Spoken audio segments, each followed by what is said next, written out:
Welcome back. My name is Dr. Brendan McCarthy. I'm the Chief Medical Officer of Protea Medical Center in Chandler, Arizona. Thank you for tuning into my podcast.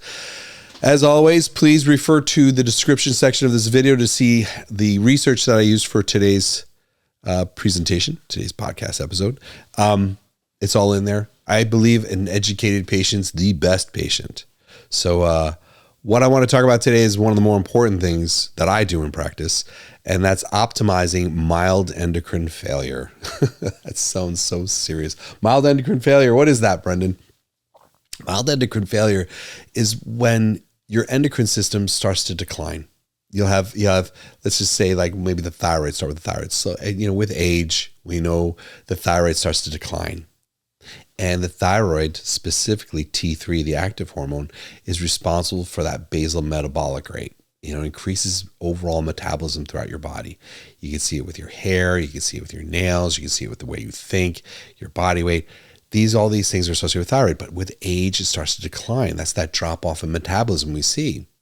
So that mild endocrine decline that we see, you'll have a person who comes in who's like, say, 18, 19, and their thyroid is at the optimal, the high end of the range is beautiful. And they come back in at like 38, 40, and it's at the lower end of the range. There's a definite change in their health. The thing is, though, it's still in the range. And a lot of times that's looked at and said, oh, you're normal. Sure, it's at the very bottom of the range, but you're normal. The question is, do we treat that or not? And is there benefit to treating it? And are there risks to treating it? And is it cheating in life to treat it? So that's what I want to kind of get into today with this optimization of mild endocrine failure. So that's what mild endocrine failure is. And so pulling back a little bit, endocrinology is the study of the body's interactions with hormones in the cases of outright pathology. Okay? So endocrinology is more associated with when things go completely off the rails. Then the hormones are either completely gone or completely excessive, but not the variations within normal that are associated with wellness. And that's unfortunate because, even though it's in the normal range, there are mountains, literally mountains of studies showing that by optimizing these hormones, you improve the quality of life on many different fronts. So by optimizing it, we can make a positive change in all these people's lives. We're going to live a certain amount of time. We all live in this world. This is this thing. The thing is, the decline of health that starts occurring in our 40s, 50s, 60s, and onward are more often than not associated with these declines in our endocrine system. Then what would happen if we normalized it? Would that really improve the quality of life all the way out? The health span? Would the health span be as long as the lifespan? That would be our goal with that. Other things that may cause decline in your hormones are going to be things like autoimmunity, poor lifestyle, trauma. People can get physically, in sports, athletes, a lot of times can have damage to the pituitary from concussions. That'll change their endocrine profile. Or you can have, testicular damage as well. That happens to men. And that'll affect that as well. The thing is if a person presents to clinic with a symptom that's associated with their hormone being at the lower end of normal, their symptoms and their quality of life is being affected by the lower end of normal, why not treat it? Why not? If it's having that, we should. The problem is a lot of those symptoms fall into the category of quality of life. And a lot of times you go to your doctor and they'll just tell you to suck it up. You're fine. This is just part of getting older. And they actually will say that to you. This is a part of getting older. You're just getting older. Whenever a doctor says that, you just want to punch them in the mouth. Don't punch them in the mouth. But I know the urge to do that. Just getting older, what are you talking about? I'm just warming up. This is just me clearing my throat. The other thing they'll do in those situations is just want to pop you on a pharmaceutical. Those symptoms, yeah, I have a drug for that. Why not use the hormone? take, for example, like optimizing T3 or thyroid, like I said, that's going to help people with hair growth. It's going to help with cognitive, your memory, mental clarity.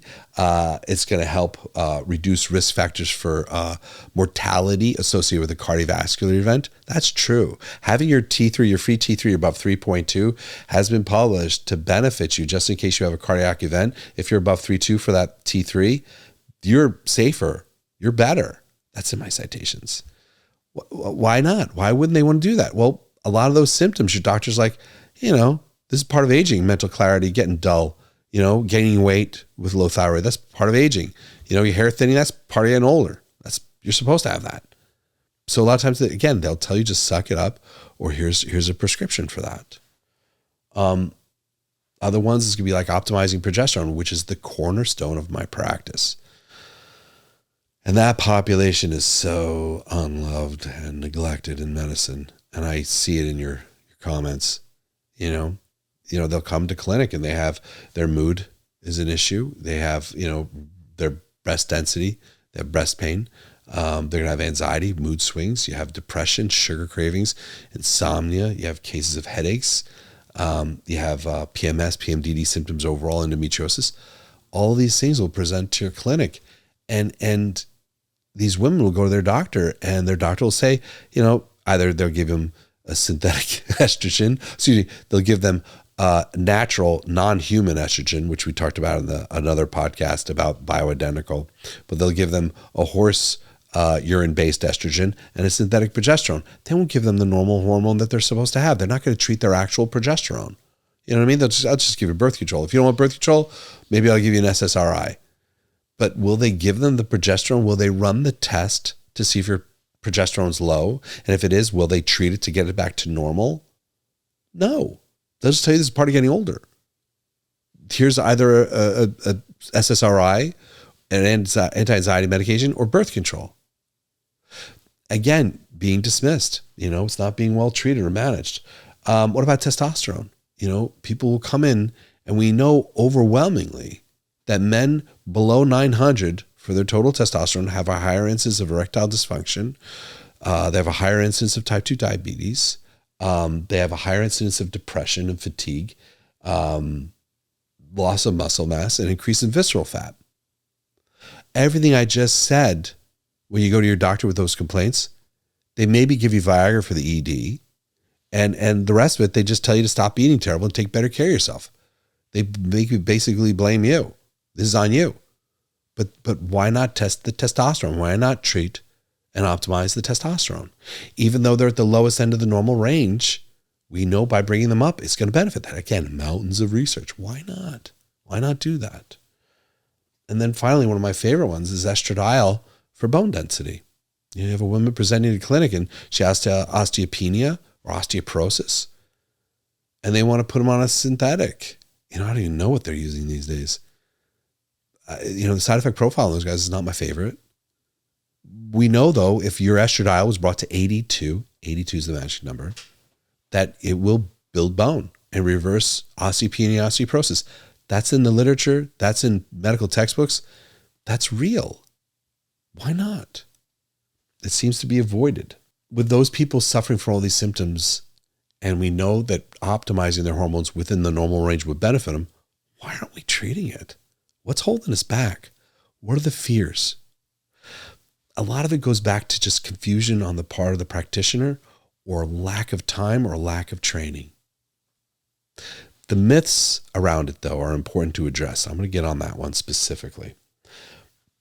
The fears we have is that thyroid is bad for the heart. There's the idea that if you take thyroid medications, you're increasing your risk for having a heart attack. That's not true.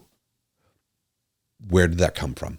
It came from back in the past when people who would take really high doses of thyroid thinking they're going to lose weight had higher incidence of cardiovascular events. That's from abusing thyroid thinking you're going to lose weight. Or people who have an autoimmune thyroid issue where they become hyperthyroid, that has a higher risk for heart pathology. Absolutely. But normal physiological dosing of thyroid does not cause an increased risk for heart attacks. It does the exact opposite. So that myth that thyroid is going to cause heart problems, not true. Opposite. Again, look in the literature below in the description section. I have those studies there. We also think that by taking testosterone, it may cause prostate cancer. And one of you who commented in one of the other reels wanted me to bring up prostate cancer risks. I will do a specific podcast specific to prostate cancer. I promise you, it's in my schedule. It's coming up. It is important to discuss. But let me first start by saying, testosterone at normal levels in a man's body does not cause prostate cancer. Testosterone at normal levels in a man's body does not cause prostate cancer. That has been proven again and again and again in the literature. I would say, if you ever have a chance to see Abraham Morgan Taylor speak, he's a physician. He's one of the most inspiring physicians I've ever seen in my career. He's the one that blew that wide open. He published in the journal, New England Journal of Medicine, Journal of the American Medical Association, Journal of Urology. It's been published everywhere, showing that testosterone at normal physiological levels does not cause prostate cancer at all. So that's a myth. What about testosterone causing guys to get angry? What if I gave you testosterone, buddy, and you all of a sudden just start, going crazy and driving around and flipping people off and road rage and, yelling at your family and stuff? Is that true? No.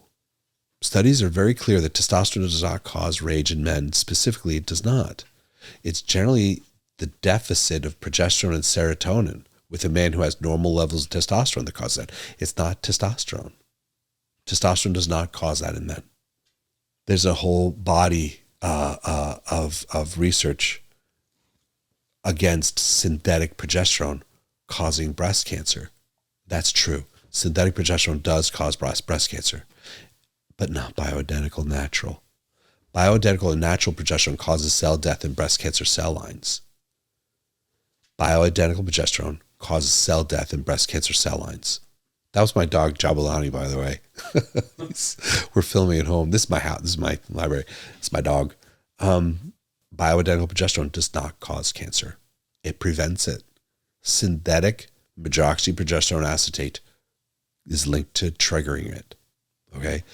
That's, again, in the citations. All the concerns that tend to be brought up regarding optimizing hormones are all myths. And there's no research saying that they cause that. But there is research saying that by optimizing it, you improve a person's quality of life. The overall majority of research supports it being used to optimize your wellness and to reduce your risk of other pathology and improve your quality of life as you extend your life outward. So optimizing it is critical to a long, healthy life, in my opinion. The catch to it, though, and there's a catch to it. You can't just take it randomly. And you can't have your doctor prescribe it inappropriately. It is so incredibly important to know that just introducing these hormones in your body, these are medications that are important to your health and your wellness. But if they're too high, that's not right. You need to always be precise. So lab work needs to guide us. Your physician should be running lab work regularly. In my practice, I'm running my labs every 6 months with all of my patients, unless there's something changes. Sometimes a patient's quality of life changes. Sometimes their stress levels go down. Sometimes they make a positive change with their diet that we've been advocating. And all of a sudden, their body responds by making more thyroid naturally. That's awesome. That's the best. So I'm running their labs, and all of a sudden I see their lifestyles changed. All of a sudden I realize I can take the thyroid dose down and improve the dosing, improve it, becoming more precise with it. So running your labs every 6 months, but sometimes I'll run it once a month if I make a big change to dose or I see a big change in symptoms. But ultimately they're kept on a 6-month cycle for labs with the occasional 1 month out quick lab to make sure everything is fine with an adjustment or with a symptom change or quality of life change. I guess the take home, I want to make sure you know that there's no need to suffer through mild endocrine failure associated with aging, or in some other cases, we mentioned earlier, from a trauma or from autoimmune, or in some cases, endocrine disrupting compounds, as we mentioned in a previous podcast. You don't have to suffer through that. There is hope. by using these things to optimize it, so long as we do it in a safe way with lab work, it really can extend and improve your quality of life. I hope that was helpful. As always, I look at your comments. That helps me guide me on what you like to see and what you don't like to see. Please like, share, and subscribe. And then I will see you at the next time. Thank you.